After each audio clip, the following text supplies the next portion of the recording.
Hey, it's Chronologically Gaming, the only channel that's perpetually retro because we're playing every video game in order of release. How are you feeling this evening? We're feeling like it's June 1982 and we got some games to play. We last played, or went to England to play Monster Mine for the ZX81 and ZX Spectrum Micro. Let's see where we're going now. Man, oh man, are we going to delve into the obscure and strange and weird. This is the Arcadia 2001, a brand new home console that's all over the world as different names in different regions. You may have called it something else. This is Nibblemen, and for all I know, this is possibly released in Australia. Let's take a look at Nibblemen for the Arcadia 2001, starting with the box. And we are obviously playing Pac-Man, or another Pac-Man clone. There he is. Or, I'm sorry, Nibbleman? I'm not sure. But there's the example of the front of the box, and we have a reconstructed back of the box. This is pretty much the exact same game as Cat Tracks, which we've already seen for this console, and we're going to see what else Nibbleman has, if it isn't even different than Cat Tracks. Here's some other artwork we have for Nibblemen, with the example of the cartridge we're going to pop in. Oh man. We're going into the strange and bizarre. Here's the manual for Nibblemen. The reason why I say Australia is this is the manual for the MG316, which was a console in Australia only, or the variant of the Arcadia 2001 in Australia. This game is so rare and so hard to come by, it's almost like the episode we had where we were playing the bootleg version, or the Australian bootleg version of the now I can't remember the title. It's the console from the 70s that was competing with the Atari VCS whenever it was released in 1977. So that's where we are. We're in that range of video games. Let's see what Nibbleman has. At least what this manual tells us it's all about. Every dot, Energizer, apple, or cherry is worth points. Watch out for the monsters. If you're caught, you'll be destroyed. However, if you're smart enough, you can reverse the situation and go after them. It's basically explaining what Pac-Man is. No, it is not. Nibbleman is not a very manly title. Manly strangers should have made that comment. The main objective of the game is score as many points as possible. Haven't heard that one before. At the same time, avoid being caught by the monsters. Different scores are awarded by nibbling up dots, monsters, cherries, and apples. They're all together 4 different game variations with 8 options available for each game. Very similar again to Cat Tracks, which we've already seen for the console. I believe this may be just a reskin of Cat Tracks. So how do you get started? We plug in that cartridge. There it is. Insert the line. Yes. Slot it in there. And then what controller do we have? That is not the same controller I'm used to. This must have been for the release only in Australia. Yes, and that's a good point. There's very few Pac-Man clones that feel as good as Pac-Man. We'll see what Nibbleman is like compared to the other ones. We also have different options. You can see on the controller we have closing gates, open gates, and hyperspace. The same controls we saw for Cat Tracks. And there's all the different game variations. Game 1 and 2, I think Game 1 lets everything work. All the options for the game are available. Game 2, Hyperspace is the only one provided. Game 3, only the open and closing gates works. And then for Game 4, it's the basic game with no extra features. So you're pretty much playing close to Pac-Man. And then that's the console I was thinking of, the RCA Studio 2. We played an Australian bootleg of the RCA Studio 2 and played a game called Star Trek on that one. So this is around the same range of how obscure is this game. And then we also have the options, allowing you to change up the maze a little bit. There you go. So it's very similar to the Atari VCS. You flick these buttons on the console to make the changes. So there you go. Switch on the master console. That's an example of what the screen looks like. And then we have how to start the game. You push the start on the console. This is, again, an only one-player game. Even though the console has 2-player ports, we're only playing with one. And I think this is the other game that you can have the second player or your younger brother or sister be the one that gets control of the pause to screw things up while you play. And there you go. How do you start the game? And then the points are right there for scoring. Look at this. They have an operation flow diagram. We've never seen this for a console of explaining how to... it's a flow chart. Look, set up the console, insert the cartridge, power it on. Got it. Select the game and options. Start the game. Are 3 nibblers being caught? No. Then loop back to... It's a if, then else. And then if it's yes, then game over. So never seen that on a manual to explain a game. Let's pop in Nibblemen on our Arcadia 2001 by UA Limited. It is June 18th, 1982. All right, so here we go. As usual, we can pick different options. Oh, and game selections. You can see at the top changing between different ones. Nice. And whenever we're ready, I actually want to go back to option game 1, option 1, and then push start on the console. We get a pleasant little ditty, and then we're in. Nibblemen is exactly like Pac-Man, or more accurately, exactly like Catrax, which we've already seen. Can't believe they used a flowchart. And if we want to, we can push the warp button, and then we warp to a whole nother area of the map. And then even more fun is you can push on the control to change the gates. You can see the gates open and close, so you can actually allow enemies to go in and out of the maze. But it's really nothing new, because we already saw this in Catrax. Yes, the color scheme is so much worse than Catrax. But it just played like Pac-Man, so if you want to play something closer to Pac-Man on your system, here you go. And if I want to, I can close up. Wait, are they still? They are, okay. They were in the I can eat them up stage for a very long time. And then you see I can open up the gates, move my way through this way. We have no more dots, so we're relying solely on our ability to move around and collect the last one.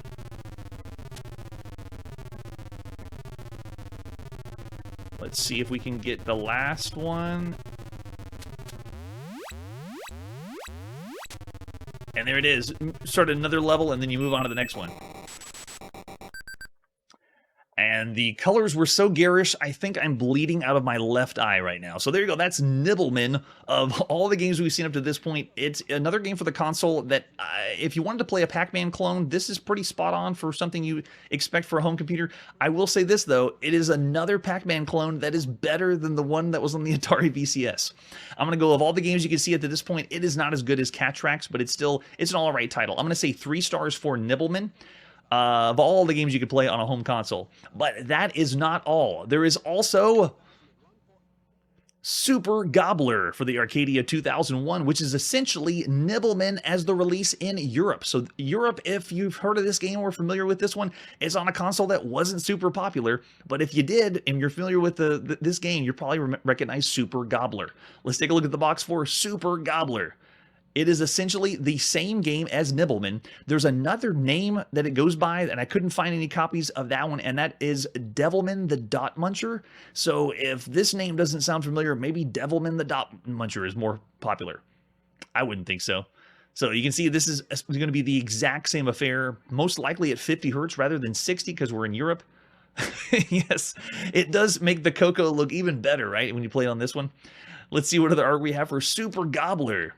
The artwork on the front reminds me of the red dots from when we played Cram on the last episode, the same character. But most of these games on the Arcadia are using marker or watercolor for the front of the box, which isn't as appealing as what they're doing with Magnavox, Atari, and on the Intellivision. And there's the cartridge we're going to pop in to play Super Gobbler. Let's play. This one we don't have the manual for. We just had for Nibblemen.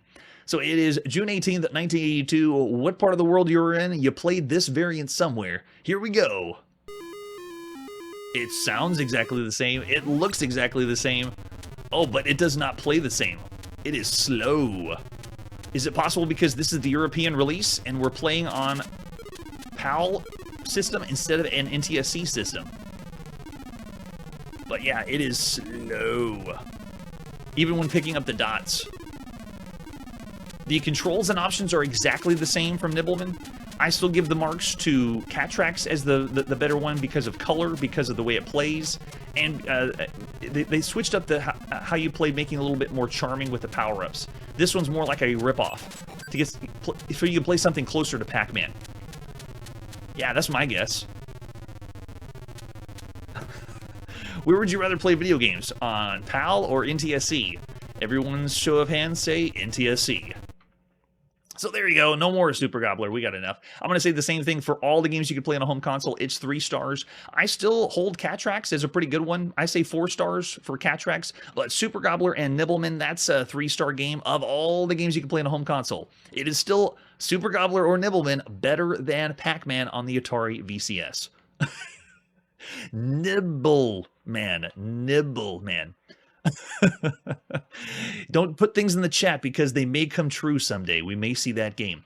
All right, and after Super Gobbler, let's see where we're going now.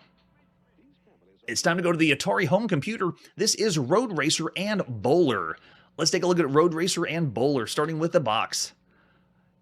It blows my mind that Microcomputer Games and Avalon Hill make a box like this. We've seen another one that's very similar. Look in the top left corner. It's Sports Illustrated.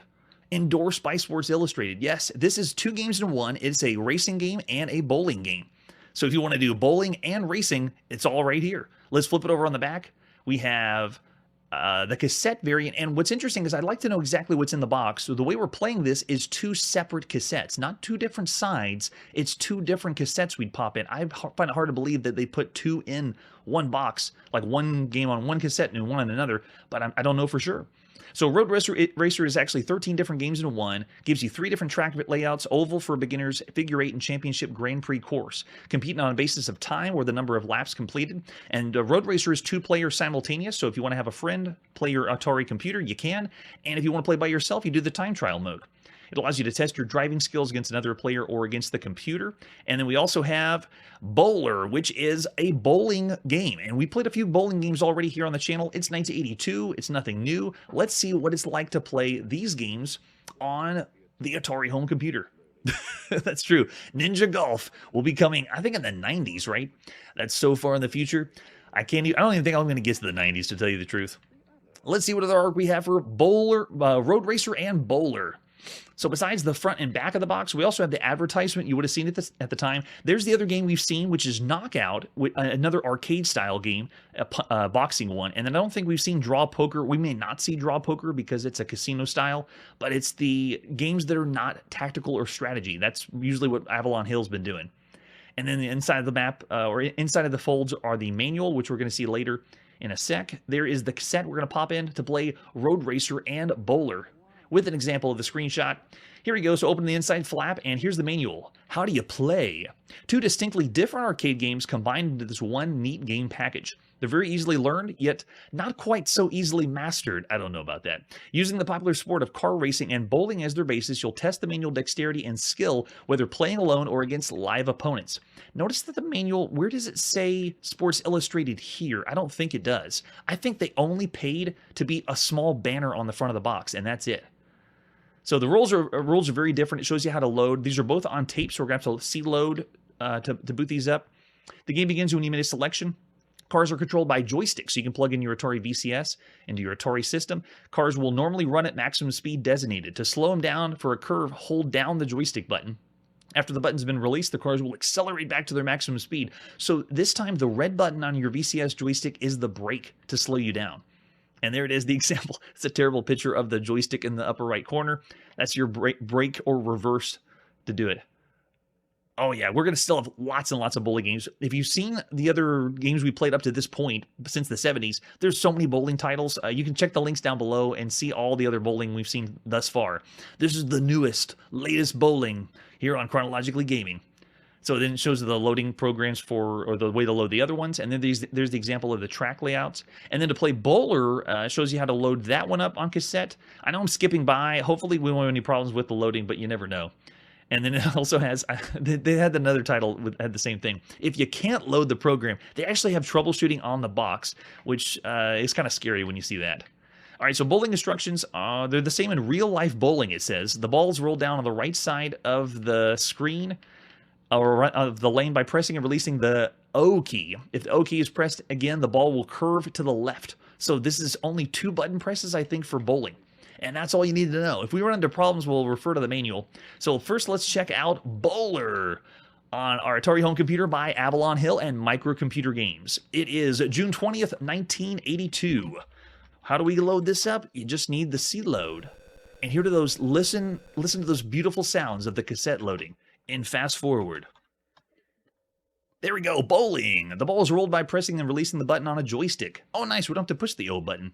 Just the joystick button. We got our VCS joystick plugged in. How many people want to play? This one you can choose up to 4 people, but it is bowling, so it's going to be alternate play.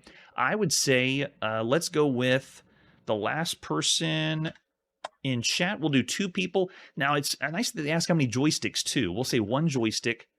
First player will have the first joystick, and second will have the first joystick. Nice. And then we push start on our home computer. But it didn't let us do names. Usually whenever they ask for multiple people, you can type in the names. But sorry, not here. All right, so here's how it works. I have my controller in, and I push the button once, and then I push it again, and it curves. So it starts off on the bottom of the screen in one direction for first push, and then there's the second push. Oh, I didn't get the spare. And then the second player's up now, so it's keeping track at the top.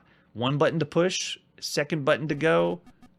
Oh, it's very interesting because the only last game I can see that controlled this way was, I think, in 1979. So it's kind of a homage back to the old style games. Plus, this view is different. Notice that we're playing on the side. Yes, we got it 1. We got the strike. So back to the second player. And then...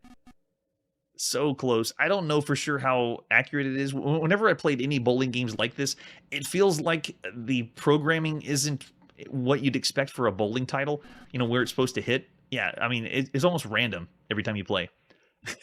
At least I can just bowl this down to the end. Nice, and pick up the spare. There you go. And the bowler isn't anything to be desired. So once again, microcomputer games and Avalon Hill, I'd stick to strategy games. Their arcade titles aren't as appealing as the other ones we've seen. All right, so that's Bowler, but we also have another one. We have Roadracer.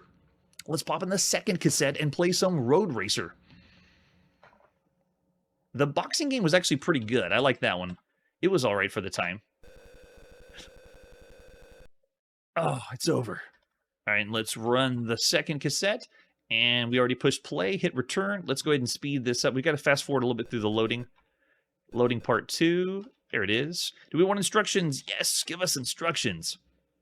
Okay, we can choose between track 1, 2, or 3. Let's go to track 3. That one looks interesting. The normal oval one we've seen before. Number of laps, you can have 99 laps. Oh my gosh. All right, let's do 5 laps. Maximum speed, we're going to go max. 200 for the maximum speed. And then you want to race or time trial. Now, if we do race, it's going to expect 2 controllers to plug in. So let me show you that one first. We'll hit R for race, and it's going to count down 4, 3, 2, 1, and go. And the cars just go. I'm in control. It looks like the cars are humping. Oh, no. I think I've glitched. Can we slow? Thank you. Okay, so I'm in control of the red car, and I smashed into the blue one. The blue one is waiting for a second player to jump in. But since there's no second player, it's just going to constantly run into the wall. Oh, man, hear the engines rev. This control's so bizarre. Considering other racing games, this one feels like I'm loose, like I'm controlling on ice almost. How strange, though. When you want to reverse, you hold the button down to slow down, and it's just... And I did finish... I can't believe I finished that. Crazy. Oh, I didn't want to finish again. No, go back. Quit. We'll try one more time. I wanted to show you the time trial mode because you don't have to play with the second player where it looks like the cars are humping. It does look like virtual bumper cars. All right, let's try again. See load.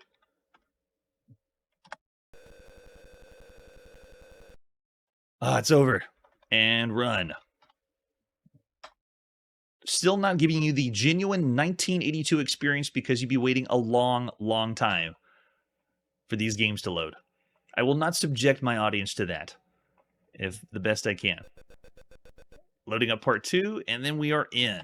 All right, let's pick a different track. Let's go track 2 this time. And this time we'll do just 2 laps, and then maximum speed, 200. Still want to go really fast. And let's do T for time trial. And then, oh, nice, they let us pick which joystick because we're only doing one player. So I'm on the left joystick that's plugged in. 4, 3, 2, 1, go.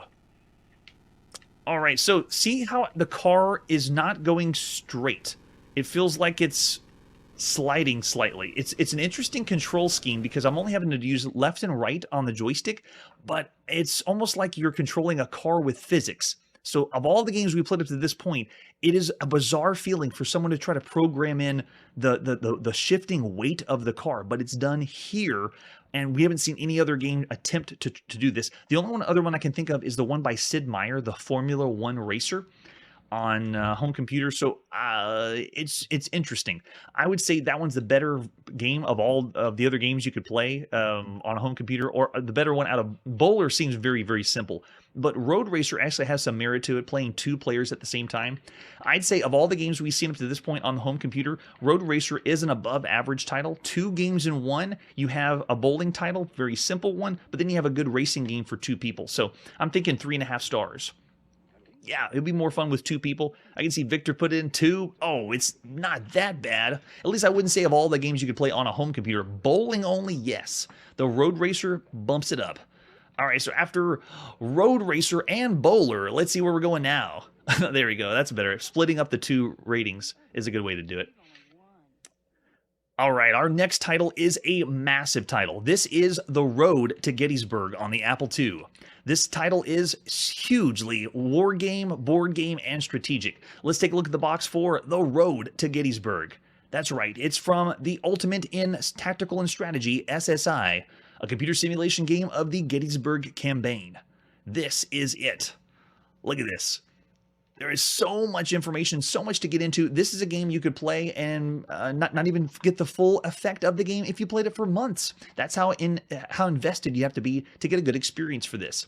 This is the feel of actual command, and I agree with them. For the length of time that I've been playing this and preparing for how this game starts, this one actually makes you feel like you're in command of troops during the Civil War, your American Civil War. It is the Battle of Gettysburg. Like all great conflicts in history, it has been the subject of intense scrutiny among historians and strategists alike. The alleged blunders and weaknesses and successes and strengths of the Confederate General Robert E. Lee and Union General George Meade gave rise to much what-if speculations. And here you go. You can have your own what-if speculations with this game. You can see what this does. It has a unique dispatch system. This one actually, you send out the commands for your units, and then your units execute the commands afterwards, as if you were the general. You also have intricate rules. This is assisted with a board that you have in front of you, a physical board along with the video game. And then it's also made for the dedicated gamer. Yes, that right here in the bottom right corner is what you need to pay attention to, because if you're not a dedicated gamer, you're not going to get into this. A dedicated war gamer. Let's see what other art we have, because there's a lot of feelies inside of The Road to Gettysburg. Oh, yes. So it's not the role-playing.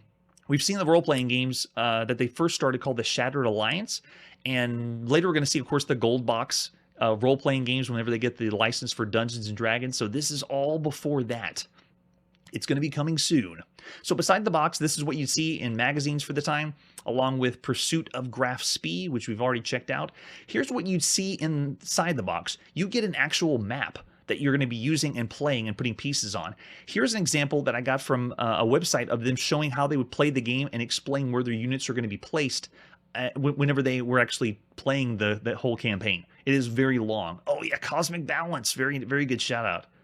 And then after that, you also have the pieces that you're going to be putting on the map. These will be cut out or punched. Thankfully, the person who took this screenshot has them all there. They are still in the original case of what you would see in the box. You also have the scenario data card that breaks down what 2 options the game gives you, depending on what date you start.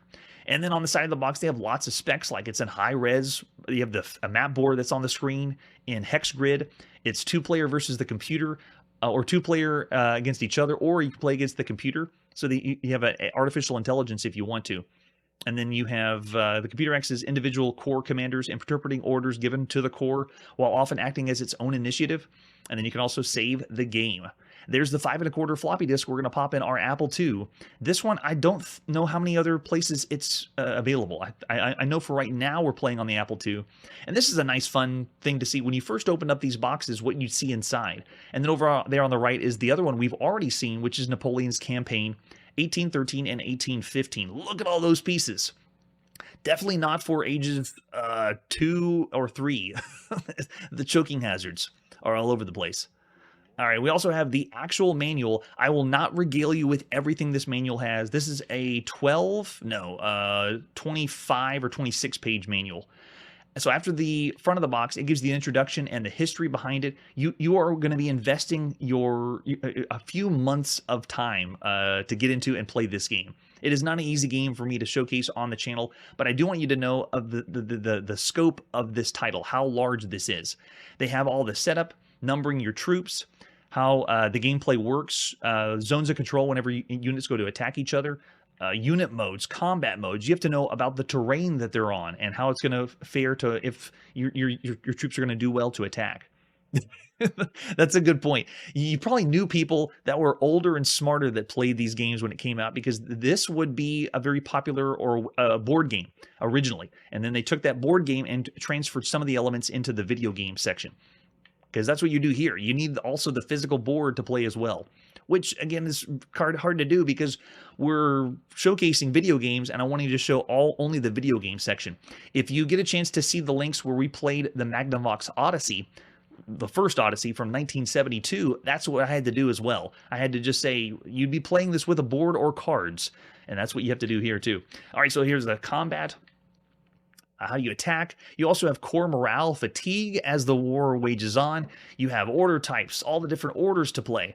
You have the stats whenever you decide which troops are going to go in and not go in. And then you also have extra cards after the manual. Then you have the scenario breaking down victory conditions and whenever the game asks you how you want to play. And then we also have kind of a cheat sheet or reference card to play and send out the orders. You have to know all these commands. Like we've seen with the other SSI titles, if you don't have the manual, you cannot play this game.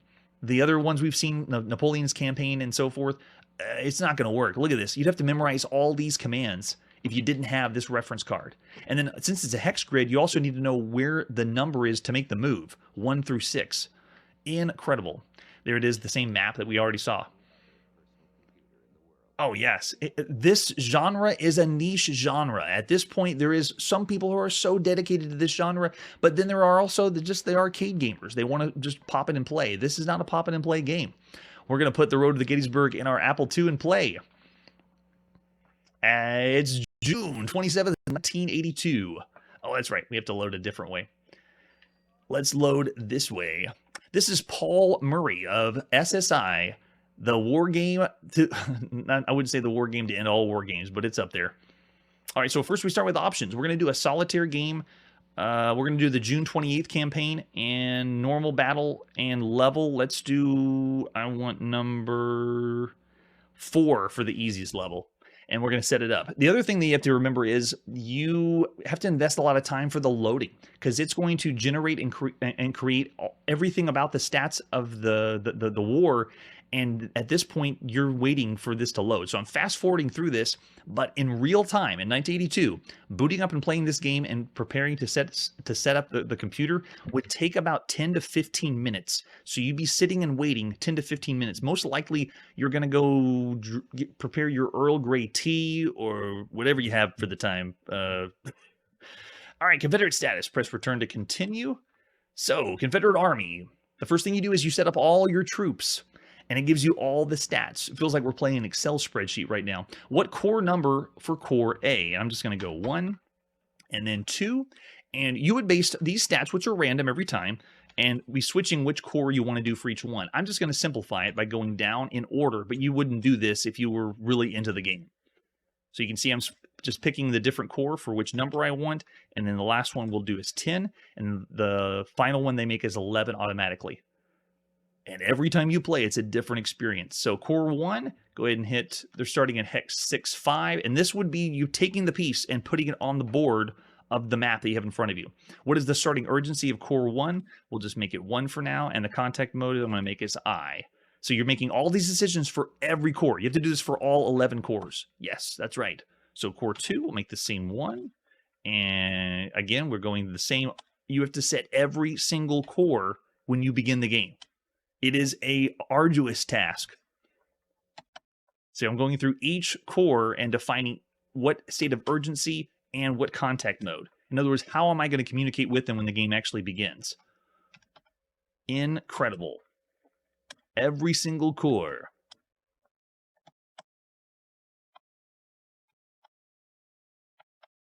I'm just typing away at my Apple II. And there is 10. And I again. I'm making all the same just to go through quickly. Starting urgency of that one, and I. Oh, now, solitaire setup. Now it's even more loading to get the game to be in. How do you showcase a game that requires months of planning? Even if you had played war games before or familiar with the board game, you would still need to read the manual, and that would take a long time to familiarize yourself with the game. So I've already looked up ratings for this title of the time. People that were into Civil War said that this is one of the best games to recreate the Civil War that you could play. And it's also one of the best games to be in a true commander position to play the game, because you're essentially just sending the commands out to all the core units and then they execute those commands. The sky is clear. Press any key to continue. Confederate, 0500, turn day 1. Sir, activity at coordinate 66. And so you're having to look at your physical map. You're looking down at the actual map. To Confederate Commander, the time 500 hours. From Commander 1 Division, location report. I herewith inform you that my division is located at map coordinate 65, where we have been foraging. So you have to follow along each core unit and use the physical map in front of you. It's just crazy. Yes. Very good point, Curtis. It is the Civil War in real time. So now we go to... every one of our divisions now is reporting to us, and we're either making notes on a notepad or using the actual board to mark all this up. So you have to know where these people are. You can see where their coordinates are. They're different places on the map, and then you're going to be sending them to different places next. So here we go. Now they ask, what are your orders, sir? And then you have to type and know the commands to do. And I don't remember if, yeah, this one is not going to work. So I'm not going to go any further than that, but eventually you're going to be, you would have to know all the commands to be able to send your units to different places. It is an extremely complex game, an extremely detailed game, because of the amount of difficulty and level compared to all other games at this time. I'm going to go 3.5 stars, considering the other titles you could play. It obviously is the genre that you would have to be into, but for this time, Road to Gettysburg is not one of the best SSI releases. It is specifically if you want to play as a general, and if you want to play in the Civil War, this would be the game for you to play. The ultimate one. And there is one. I'm going to include a link down below that has even more detail about the game and how to play the game for someone that went through all the scenarios, if you're interested. So that's the Road to Gettysburg. Very cool title if you're into it in 1982. With that, let's press forward and see our next game. All right, if you look over on the left side, that video means we're here with yet another Star Trek variant. Captain to crew, it's time to play NewTrek on MS-DOS, or PC Booter, or MS-DOS compatibles. This one we have no information for, no artwork, except a few screenshots, so we're just going to pop in NewTrek and play. This is by R.H. Johnson. It is June 28th, 1982. These are the voyages of the Starship Enterprise. Do you want game instructions displayed? Yes, yes we do. Enter your skill level, beginner, average, or expert. We are definitely beginner. You are a new Starship Commander. Captain, you must destroy 22 Klingons in 39 stardates with 9 star bases. Quadrant contains invisible Romulan. Now, if you haven't tuned into the show, you would think this is another tactical strategy game, and you are correct.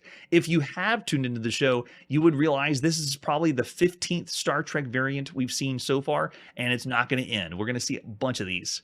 Yes, if you enjoy this kind of game, it still works really well. What's really cool, though, is this specific game that we're playing right now is an awesome throwback to 1977 on the Sol 22 mainframe computer. This is a direct conversion of that mainframe Star Trek variant here on your MS-DOS computer. So if you were a retro gamer in 1982, I guess if the mainframe would be retro gaming in 1982, this would blow your mind because you would be playing exactly what the Sol 22 had available. Yes. Oh, that's true. Yeah, they didn't have any color or anything like that. I'm surprised too. IBM supported it. But yeah, this one is meant to be the homage or the one-to-one conversion of that game. No, we still won't have that. I don't think we'll have those until the 90s, Victor. It's not going to happen, especially if we're only doing this text-only game. Okay, so what command do we want? If I try something that's not the correct command, it'll tell me what they are. So here's all the commands. You have to know these. Thankfully, they tell us all. We can stay idle in space. We can move the Enterprise. We can do a hyperspace jump, a short-range scan, a long-range scan, fire phasers, fire torpedoes, shield control, damage control, call the computer, and then end the game, which I guess is like calling Uncle, like we saw in the other one. And what you do is you are supposed to destroy all the Klingons, moving yourself around space. So let's do a short-range scan for now. And you can see this is where we see this one. Let's do a long-range scan. Long-range sector shows, and these numbers are important because it'll tell us how many enemies are around the area. So we have the short-range scan. Let's go ahead and move the Enterprise. And you can see over here, they should tell us the directions for what course we want. If we're there, we don't know where the Romulan's hiding, so let's check out one of the stars on the end. Let's go with 6, and we'll just do warp factor 1. Engage. Warp engines shut down at Sector 2 due to bad navigation. Oh, see, it's random. It wasn't my fault. I'm not the true Captain Kirk. Also, what's interesting is for all the games we've seen up to this point, there has been only one official Star Trek game, and that's the Star Trek... two. Star Trek 3, 3 or 3.5 has been an official like Star Trek made game. And then we also have Star Trek for the Milton Bradley Microvision handheld called Phaser Strike. Other than that, all these games like this one, even though it says Enterprise and Captain Kirk, they're not official. These are just knockoff games. Someone's making a fan Star Trek game because everyone loves Star Trek. At least maybe 1982. Oh, yes, we probably hit the star. See the asterisk? I think that's what we hit. And the Romulans move, so they're no longer in this sector. The stop used 92 energy units. And then since the warp engines are shut down, we have to get to another place. If I try to move, what will happen? Let's go to the right. Let's go 1. And then warp factor 2. Okay, it did let us move, but it's very, very slow. All hands alert for Kelvin Doomsday Machine. Doomsday track.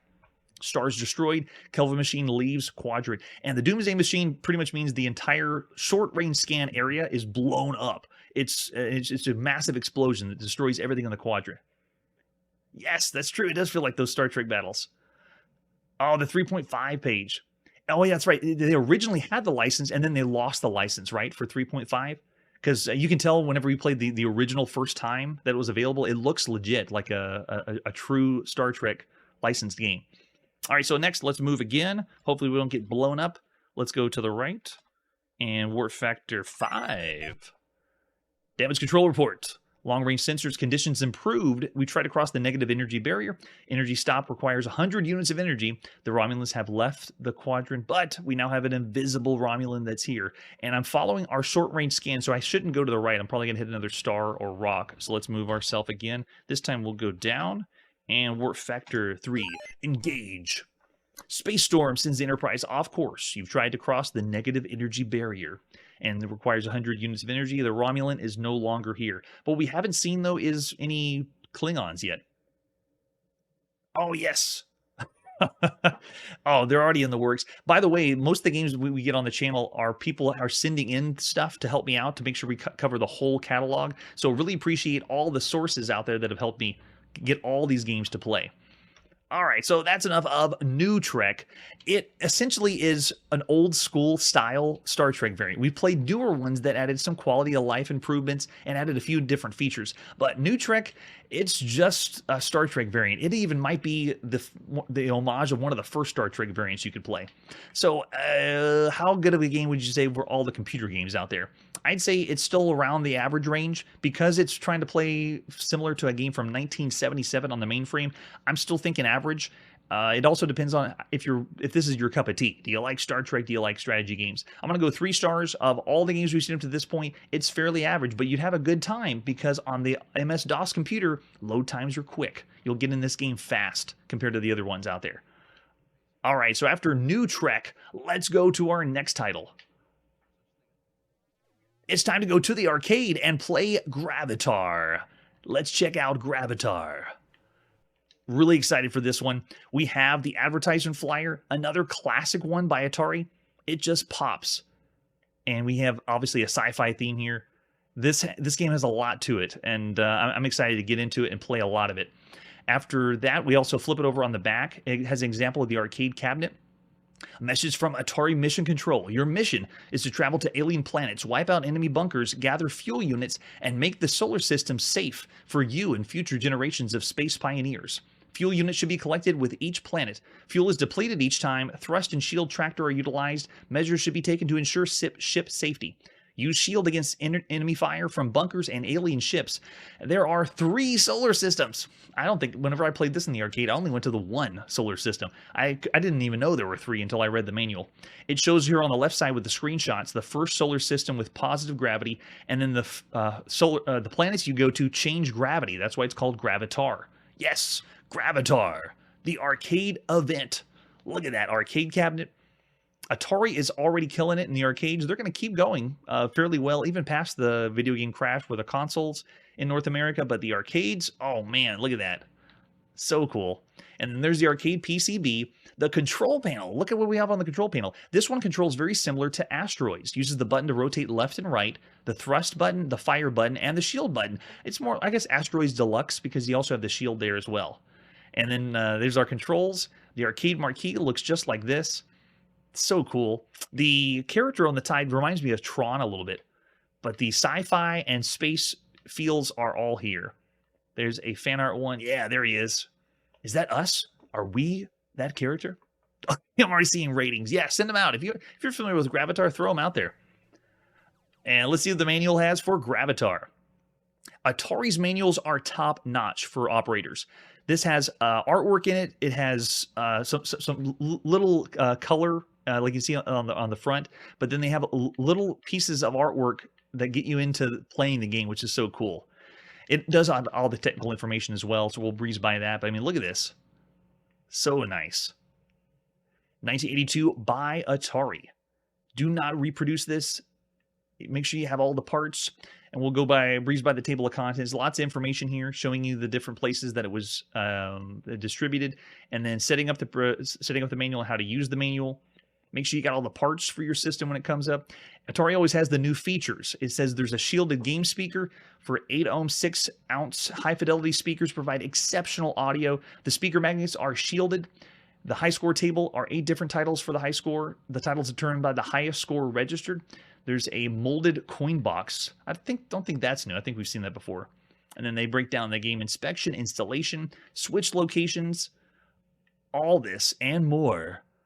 I don't know if you read the manual as the operator, because I'd be so excited to play this. Then we go through the self-test procedure as usual whenever you get your system. Then we got the gameplay. Gravitar is a 1 or 2-player game with color XY video display. And nowadays we call that color vector graphics. This new display with 3 color guns and higher voltage has the same technology that was used in previous Atari black and white XY displays. However, the screen now displays dazzling colors and unique visual effects. Oh yeah, it does. The player controls a spaceship in 3 different solar systems. Each solar system consists of a home base, a Death Star, a red alien planet, and 4 regular planets. Each planet has its own unique terrain and gravity. The red alien planet is the home of shooting alien ships. Some of the regular planets may have flying alien rammers to be avoided or shot down. The 4 planets all have fuel cells to be retrieved with a tractor beam and alien bunkers that fire shells. Successfully destroying all the bunker results in a mission complete message at the top of the screen. Achieving mission complete allows the player to collect bonus if they can evade the rammers when leaving the planet. If successful, they'll be placed back in the solar system. So there's an overhead view. The solar system is like the main screen, and then from the main screen you can go into different planets. So cool. The player has 2 ways to advance to the next solar system. First is successfully completing a mission on all 4 regular planets. So you go to all the planets and complete the mission. The second way is to go to the red planet, which establishes a link to the next solar system. And there you have a reactor that you blow up. Gravitar has 5 possible modes of operation, and this is typical for most arcade games at the time. Demonstration, attract, play, high score, and self-test. And there's some more penciled in artwork. Nice. And then they go through the different modes. Demonstration mode, attract mode, and then we have the play mode. It begins in the first solar system with the player's blue ship in the center of the home base. There are 4 regular planets plus a 5th red alien planet and a Death Star arranged clockwise around the screen with increasing order of difficulty.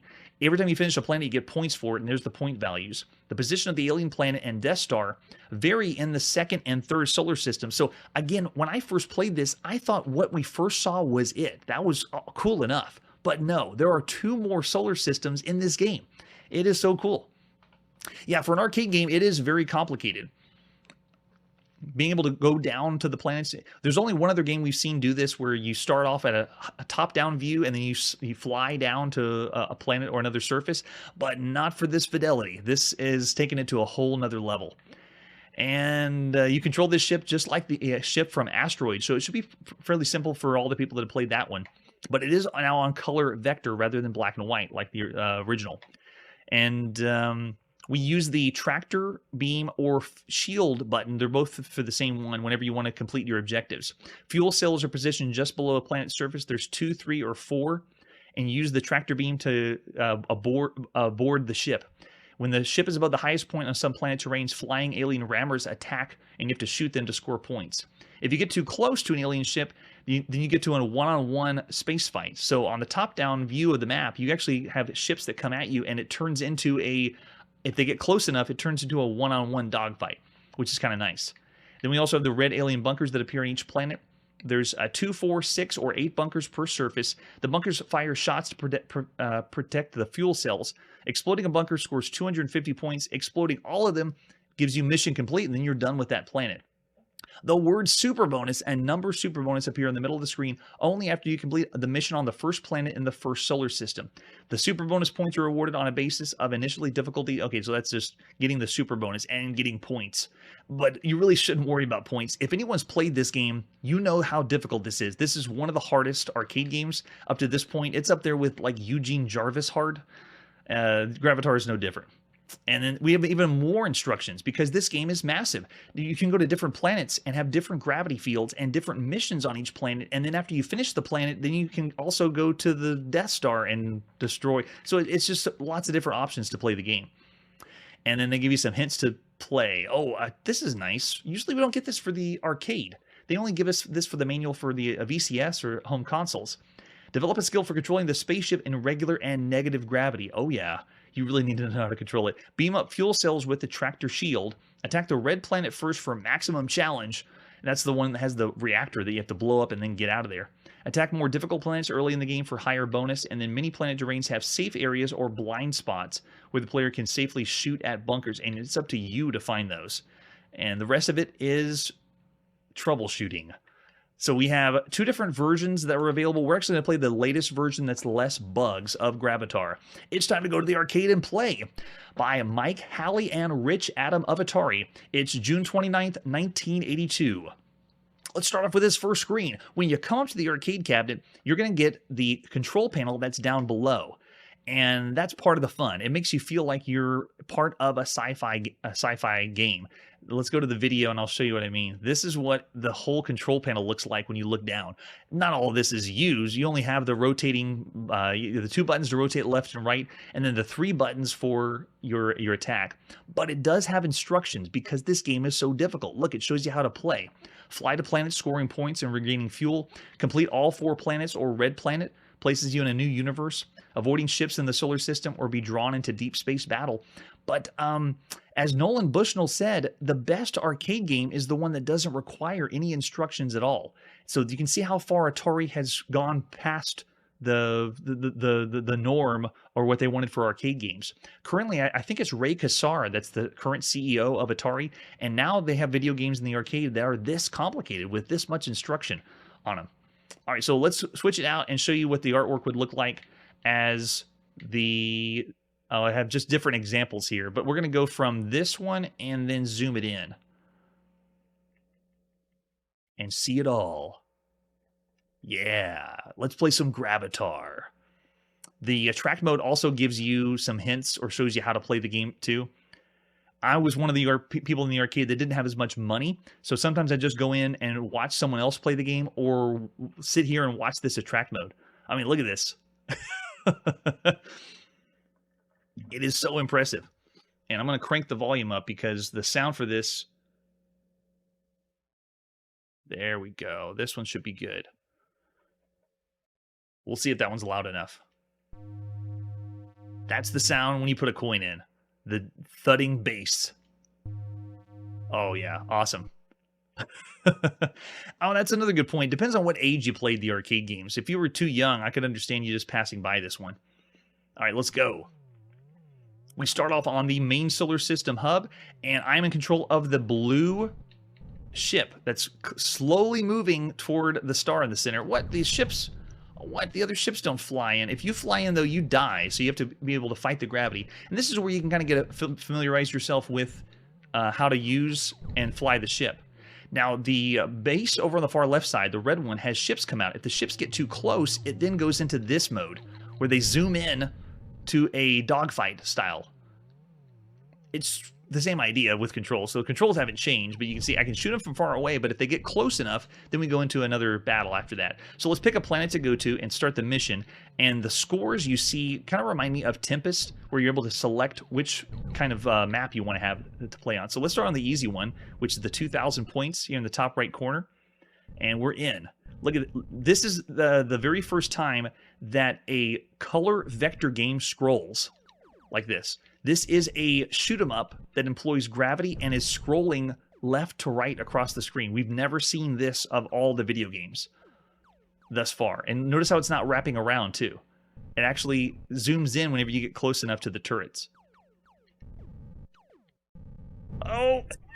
And that's what makes this game so difficult, is the gravity.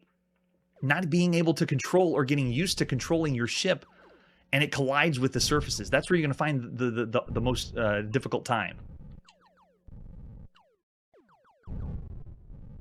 Let's see if we can pick up one of the fuel cells here. There's my tractor beam, which is also the same as the shield. There we go, got it. So we picked up the source there, and all we need to do now is complete our mission. Getting one of the turrets. Yikes. Let's look for the other one. There he is.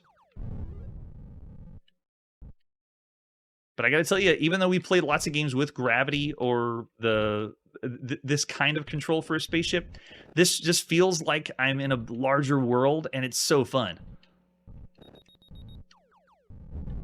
In a way, Atari maybe shouldn't have done this as an arcade game. They should have done this as something you could play at home, because obviously, look how far I'm getting on 1/4. Well, I crashed again. I'm guessing this didn't sell as well as other titles.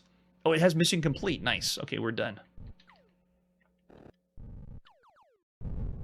How do we get out of here? We just fly up? Get out of here. There we go. Nice. You just leave the planet by flying up. So you can see we finished that first mission, and it's gone. Oh, we got too close. We have to go in a dogfight. Oh, and they got us. They came in really fast. The game realizes I've been playing too long on 1/4 and must finish us. So let's go to the next one, the one that looks like Saturn over here in the bottom right. Oh, and I got intercepted again. Okay, we got him. Yeah, the gravity feels really good on this one. What? Oh, he shot us from space. And that's it. Now, does it allow us to put in high score? Nice. What is it? Shield or tractor beam? Okay, got it. There's so many buttons on the control panel, but it's so much fun. Okay, we got another credit in there. Let's go start, and notice that it's all gone. Our work done on the mission in the top right is back again. So it is not a pay-to-play game. You have to be really good at Gravitar. All right, we're going to the second mission. Same thing as before. This is a scrolling game. Look at this. And it just feels so massive compared to any other game we've seen so far. So much fun. All right, so let me get my bearings here. Nope, nope. This is what you have to work on, playing the gravity for you here. Nice and easy. Okay, got that one. There we go.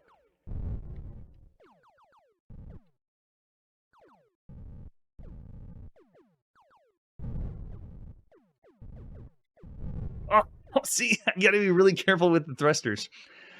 But it's one of those titles that whenever you die, you want to play again, and you want to think you can do it better next time. When you see someone else play the game, you also tell yourself, oh, it can't be that difficult. Let me take over. Let me hold the controls so I can see how it feels. Got it. There we go. And you do pick your battles. You pick which planet you want, so you're picking the difficulty. Oh, please don't put one under there. Okay, good. I was like, I didn't want to have to go down there. Oh, yeah, yeah. Black Widow. That's another excellent one. All right, of all the games we've seen to this point, this would be one of the best games you could play for the time. The only draw I'd see for this is the difficulty. The difficulty curve is pretty steep. So I'm thinking 4.5 stars of all the games you could play for the time. Gravitar is, it is one of the best, but I wouldn't give it 5 just because of how it's brutally difficult. It also isn't like an extremely iconic compared to other titles. Personally, I was more into or played more of a Major Havoc than this one in the arcades. Gravitar is one that I think I only played once or twice in the wild. And Major Havoc we haven't even seen yet. It doesn't even exist yet. I know, that's another good point. Thinking of how far we've come, how quickly we've gone from game to game, to see this. This is a space shooter on a whole new level. Where in the world is the... It didn't say my mission was complete, so where's my... Oh, I gotta blow up all the turrets, I bet. That's what it is. I'll be with you in a sec. Oh gosh, that was so cheap. So not only do you have to be really good at controlling and moving the craft, but you also have to be really good at knowing what every level is or mission you have to take to play. All right, so let's go in again. Put another coin in, and let's go. This time, let's go right for the Death Star, which means we'll have to shoot our way over there. On the main map, your gun has a limited range. You can't shoot very far because they're wanting you to go in the dogfights with the other ships. Oh, push, push, push. Oh, this star is pulling me hard. Okay, so here you go. If you can do this, it's very, very difficult. But if you can make yourself down to the reactor in time... What do we got? 19? Oh, gosh. Yeah, I don't know if I can do it in time. If you can make it yourself fit... Oh, it's so tricky.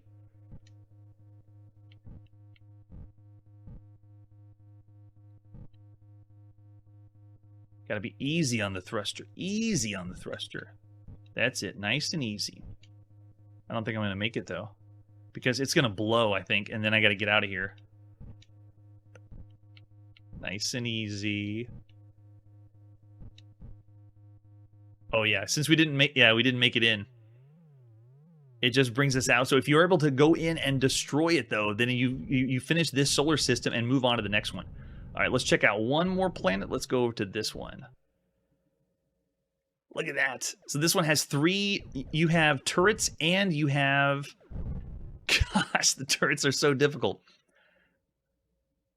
Yeah, I would say Tempest is definitely a 5-star title compared to all other games. We've already seen Tempest on the show, but this one is that learning curve that holds it back. I mean, look at this. Look how cheap the turret fire is. We're even playing on version 3 of the arcade cabinet, which is a modified one. They changed a few things up, and not for the difficult. They actually made the difficulty easier on version 3. But because by the time you play the first one, the bullets are not random. They actually added some randomization for where the turrets fire at you. But man, it's so fun. Even with the difficulty, though, I still hold this as one of the best arcade games you could play for the time. So of all the games that you could play on an arcade, I'm saying 4.5 stars for Gravitar. It is awesome. And one that you should play at least once or twice or a bunch of times.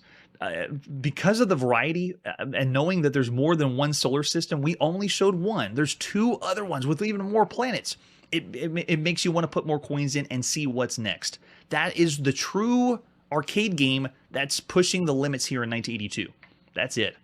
Yeah, 4.5 from Mark as well. Yeah, and to tell you the truth, the first time I played Gravitar, I think I was watching someone. I didn't even play this arcade game. I was too young to probably even appreciate it or get into it.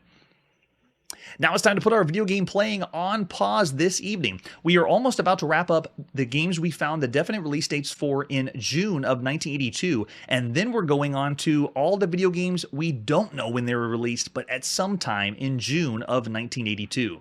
That's it for today, and like I always say, the road to playing every video game is a long and arduous journey.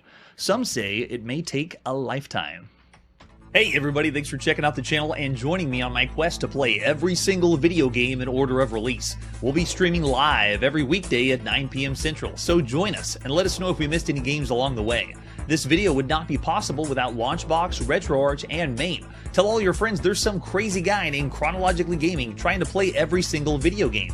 We have links down below that'll send you to places like our Discord and Patreon, and one that says all the video games we've ever played. If you go there, it's a list of everything, and you can click right to the game you want to see.